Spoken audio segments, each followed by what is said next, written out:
Let's talk about the WNBA. They have made an offer that the players probably best not refuse at this point. At this point, the entire basketball world is ablaze after the WNBA stunned fans with a massive new salary offer that emerged overnight. The league unveiled a CBA proposal that fundamentally redefines what players can earn, and its timing has sparked widespread discussion. It is a sizable offer. It is a step up from what was already a very lucrative offer that was, roughly almost 4 times what they're getting paid right now, something right around. This is more than a minor pay bump. It's a monumental shift that hints at panic, pressure, and a league scrambling to keep its stars from leaving. Fans are in disbelief. Players are murmuring behind closed doors, and the front office appears desperate to reassert its authority. Something larger is at play here, and it all begins with this proposal. We have now officially surpassed the $1 million mark. We're now officially over $1 million. Now, part of this is, and this is going to be interesting because $1 million or over $1 million sound a lot better 6 weeks ago before the emergence of Project B and actual WNBA players signing with Project B for what has already been revealed, a minimum of $2 million. The figures within its newest CBA salary proposal. For the first time in the league's history, the maximum salary now soars past $1 million, immediately rewriting the definition of a top-tier player. Even the minimum salary receives a significant boost, jumping to well over $200,000 and offering rookies and veterans a level of security they've never experienced. I can't wait till those salaries actually emerge, because it's going to be a big deal. And the thing about it is, these WNBA players already know what those salaries are going to be, because they're being offered them right now. Now the league is abruptly offering life-altering money. This dramatic shift was no accident. League executives acted swiftly because pressure behind the scenes has been mounting. The WNBA recognizes that its stars wield more power than ever, and it cannot risk losing them to outside ventures or rival leagues offering larger paychecks. The WNBA's latest collective bargaining agreement proposal to players includes a max salary exceeding $1 million. A source with direct knowledge of negotiations confirmed to Front Office Sports. The Associated Press was first to report the league's latest proposal. The proposal presented this week includes a salary range starting at more than $220,000. So that's going to be their league minimum now. Raising salaries is no longer a luxury. It is a critical necessity for fans who have witnessed the financial difficulties and lengthy debates over player compensation. This moment seems like a turning point. The WNBA has finally assigned real value to its best performers, demonstrating its willingness to spend to keep the league viable and competitive. These salaries are in the first year and would grow over the course of the CBA. The new proposal comes after negotiations between the league and the WNBPA reached contentious points, with both sides exchanging public barbs last month before agreeing to a 30-day extension. The CBA is set to expire October 31, but the extension was pushed to November 30. Still, the swiftness of this move has people asking why the league delayed for so long. Why make such a colossal move now instead of years ago when players were pleading for fair compensation? The timing implies the WNBA is responding to something greater, something that compelled the front office to take immediate action. The latest proposal follows news that startup Project B is offering players multi-million-dollar salaries. The new league, which will run November to April, will not be in direct competition with the WNBA. But multiple sources suggested that players could opt to skip the WNBA season if negotiations didn't go well. Oh, I didn't see this. It's evident this raise is not merely about rewarding players, it is about shielding the league from a threat potent enough to rattle ownership groups and reshape priorities in an instant. As fans attempt to place this abrupt shift into a larger context, one thing is clear: the salary jump is just the start of a much bigger story that is still unfolding. Well, that's what they wanted. They wanted this big increase in salary, and this is going to increase in some kind of way. It does not say how it's going to increase, but it's going to increase in some kind of way as the seasons progress. I said just agree to an amount and then go back to the table in 3 years, and then that way you can gauge league growth. The true motive for the WNBA's sudden salary surge is revealed the moment you examine what has been occurring outside the league. Project B, the new emerging force in women's basketball, has been disrupting the entire landscape with offers that completely eclipse traditional WNBA pay. While the WNBA elevated its max to just over $1 million, Project B entered with a minimum offer of $2 million for players will to join, not just for stars or MVP candidates, but a minimum. That single fact sent shockwaves through locker rooms, front offices, and ownership meetings. Players weren't speculating about Project B's offers. They were already aware. Many had already gotten calls, emails, and private messages with official figures. When those numbers began leaking, everything changed. Alyssa Thomas, Jonquel Jones, and Nanika all accepted deals reportedly exceeding the $2 million threshold. Jewel Lloyd signed shortly after, validating what insiders had already suspected: top WNBA talent was prepared to leave. Project B offered better pay, superior treatment, enhanced accommodations, and a schedule that wouldn't exhaust players before they returned to their WNBA teams. Suddenly, the WNBA's old pay scale seemed obsolete and insufficient. The league had long relied on loyalty, tradition, and the vision of growing the sport in the US. But loyalty is tested when another entity offers life-altering money. Once the first few stars made the move, everyone knew the floodgates could open. This is precisely why the WNBA fast-tracked its new proposal. It wasn't a response to fan pressure or foresight. It was a reaction to a new league that created a financial chasm it could not disregard. Project B compelled the WNBA to protect its talent before its very foundation crumbled. Now every player is scrutinizing the numbers. They know their worth, their leverage, and their options. And the WNBA knows a difficult truth: if it doesn't continue to increase these salaries, Project B will eagerly sign the players who attract the fans, the ratings, and the sport's future. The next wave of player decisions could tilt the balance even more. When the WNBA and the Players Union convened to negotiate the new CBA, the atmosphere was already extremely tense. Both parties understood the stakes were higher than anything they had faced previously. Players were exasperated, owners were anxious, and every discussion seemed on the verge of becoming a public dispute. The moment players opted out of the prior CBA, it was evident they were no longer content with minor adjustments or slow, incremental progress. They demanded significant upgrades, commitment, and proof that the league was finally prepared to invest at a level befitting professional athletes. The union's list of demands was extensive and clear. Higher pay was just the start. Players sought improved benefits, guaranteed charter flights, better revenue sharing, and a more flexible salary cap, so teams could maintain their rosters without facing penalties. They also advocated for league-wide minimum standards to ensure every franchise operated on an equal basis, closing the persistent gaps between top-tier and struggling teams. Furthermore, roster expansion emerged as a key priority, as too many skilled players were cut each year due to a lack of spots. Negotiations intensified quickly, public statements flew back and forth, frustrations were aired in interviews, and each side accused the other of delaying the process. Whenever progress seemed near, a new obstacle would arise.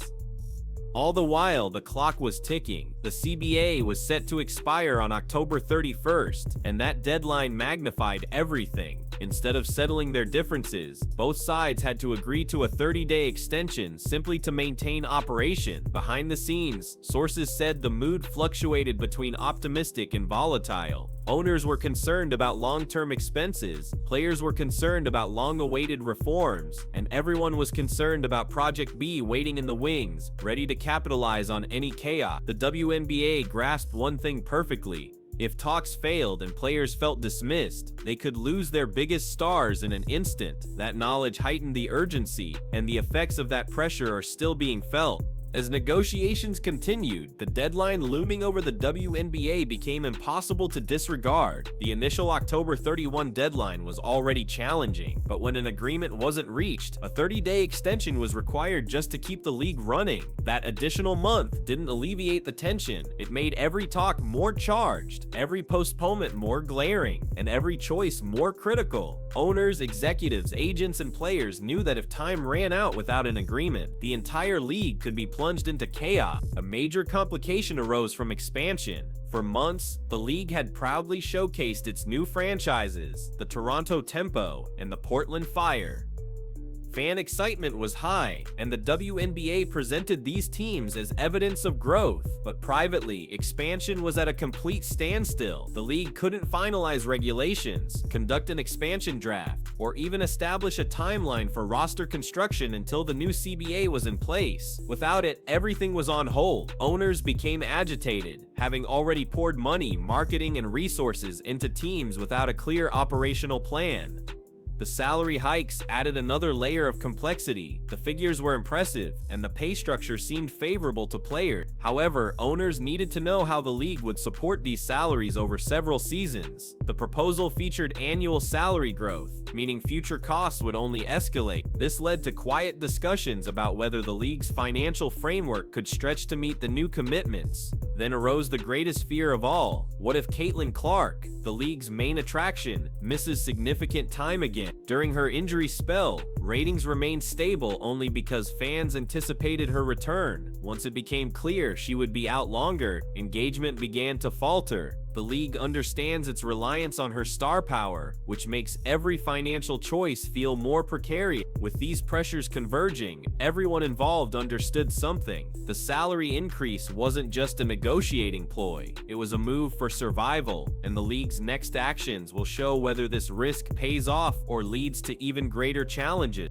The WNBA's new salary proposal, though impressive on the surface, conceals a growing anxiety that everyone in the league acknowledges privately. The league's financial health is directly linked to Caitlin Clark in a way no other single player has ever influenced the WNBA. Her debut triggered a boom in ticket sales, sponsorships, merchandise, and national interest that the league had been unable to achieve on its own. The increase was so profound that owners and executives concede they are uncertain what the league would be like without her consistent presence. When Clark was sidelined earlier this season, the data spoke volumes. Fans continued watching the Indiana Fever, expecting her imminent return. The moment it was clear her absence would be prolonged, engagement across the league began to change. Viewers tuned in for updates, following the story because they assumed she was coming back. That anticipation alone buoyed the ratings, but as uncertainty mounted, interest started to wane. The WNBA knows it, the players know it, and the owners know it, though they may not state it publicly. This is why the timing of the new raise feels so deliberate. The league recognizes that depending so heavily on one athlete is perilous.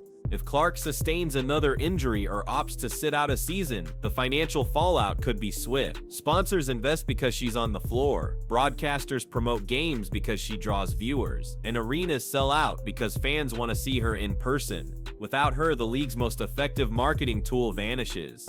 Players also see that they know their leverage increases each time the league demonstrates its dependence on one star. Some champion the raise, glad the league is finally investing. Others feel it should have happened sooner and still fall short of Project B's offer. This creates a tension between optimism and skepticism. As fans react, many hail it as progress, but others question if the league can sustain this model long term. With Caitlin Clark's health in focus, that question gains even more significant. The response from players league-wide revealed just how multifaceted this moment is.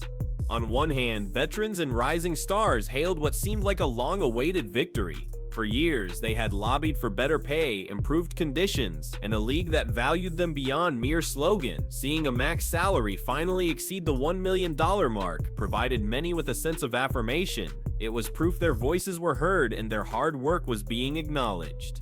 For some, it signaled the league was at last ready to progress. However, not everyone saw the raise in the same light. A large contingent of players immediately doubted whether the new figures were truly sustainable. They contrasted the offer with Project B's $2 million minimum and questioned if this CBA proposal was adequate to prevent talent from seeking other opportunities. Many players privately conceded the timing felt suspect. Why did the league suddenly procure this money only after several top stars signed with Project B? Why did promises take years to fulfill only to materialize instantly when a competitor posed a real threat? Another concern lingered just below the surface. With the salary cap remaining, some players worried that only top-tier stars would gain from the raise, leaving role players in the same predicament. They wondered if the league would expand roster spots, ensure equal travel, and resolve the persistent issues that extend beyond salary. Fair treatment involves more than a paycheck. It encompasses stability, safety, and respect, and those issues are still unresolved. Fans also joined the debate. Some contended that players like Asia Wilson deserved much more, even suggesting $10 million salary. Others countered, noting the league's finances couldn't possibly support such numbers without collapsing. This discussion caused friction in fan circles, showing how divided opinions are on the league's financial state. Through the excitement and doubt, one thing was certain. The salary increase brought players hope, but it also introduced new questions about the future. And with Project B gaining steam, those questions are set to become even more pressing. As the new salary proposal grabbed headlines, another discussion started circulating quietly among players, agents, and insiders. A question no one voiced publicly, but everyone considered privately. What if players choose to skip the WNBA season altogether? This idea, once unimaginable, is now a real possibility because of Project B's league structure. Project B runs from November to April,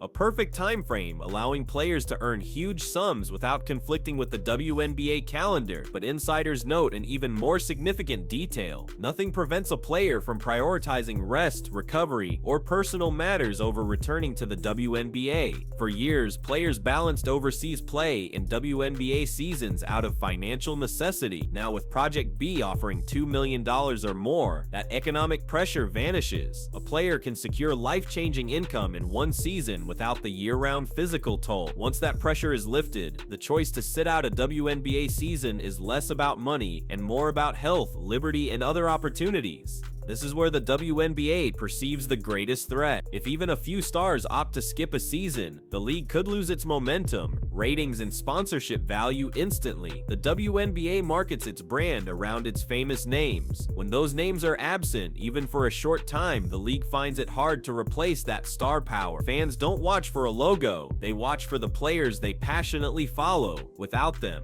the dynamic shifts. Some players already grasp the power this grants them. They see the new CBA offer not just as a contract, but as a negotiating tactic influenced by the threat of Project. And if they feel the WNBA isn't acting quickly enough on travel, revenue sharing, or roster expansion, they now have a powerful alternative. They can step away for a season without financial repercussion. This reality delivers a clear message to the league. The WNBA can no longer take loyalty for granted, it must be earned. As more players assess their choices, the pressure on the league to implement genuine change continues to mount. The next moves players make could alter the course of women's basketball in unforeseen ways. The WNBA's huge salary proposal might seem like a major advance, but a closer look reveals this moment is just the beginning of a larger struggle for the league's future. The new figures show ambition, but they also expose a deep uncertainty. Lifting the max salary over $1 million indicates progress, yet it fails to tackle the core issues that have frustrated players for years. Charter flights, revenue sharing, roster expansion, and uniform operating standards for all franchises are all still unresolved. These issues transcend money. They influence trust, stability, and the league's long-term health. Expansion further complicates matters. The Toronto Tempo and Portland Fire were meant to be significant victories for the WNBA, new markets, fresh fans, and a chance to expand the sport, but with the CBA in flux, both expansion teams are in a holding pattern. Until the league sets the rules, drafts, and salary structures, these franchises can't sign players or start building their rosters. This limbo sends a clear message, intended or not. Growth is underway, but it lacks organization. Ambition is present, but the groundwork isn't fully laid. Meanwhile, Project B's presence looms, influencing every choice the WNBA makes. For the first time, players have a tangible alternative, not a theoretical league or a foreign option with low visibility, but a well-capitalized competitor offering life-altering deals. The WNBA understands it can't afford to lose its grip on the narrative or let its talent slip away. This salary increase is an effort to safeguard the league's identity before the power dynamic shifts further. Fans observing these events are stunned for various reasons. Some are thrilled to see the league invest in its players. Others fear the sudden spending implies panic over strategic planning. The raise feels like a win, but it also reveals the fragility of the current system. As the CBA deadline nears and players consider their options, the WNBA is at a critical juncture. Its next actions will decide whether this bold salary increase builds a stronger future or is just a temporary fix on deeper issues. The entire sport is waiting to see the league's next moves. The WNBA's huge new salary offer is a pivotal moment, but it also highlights the immense pressure the league is facing. Fans are astounded, players are considering their choices, and ownership realizes this raise alone won't ensure stability. Project B has altered the game, compelling the WNBA to act faster and dream bigger. The question remains whether this proposal signifies real long-term advancement or a fleeting reaction to rising competition. As talks proceed and players make their decisions, the league's future is uncertain, and all eyes are watching.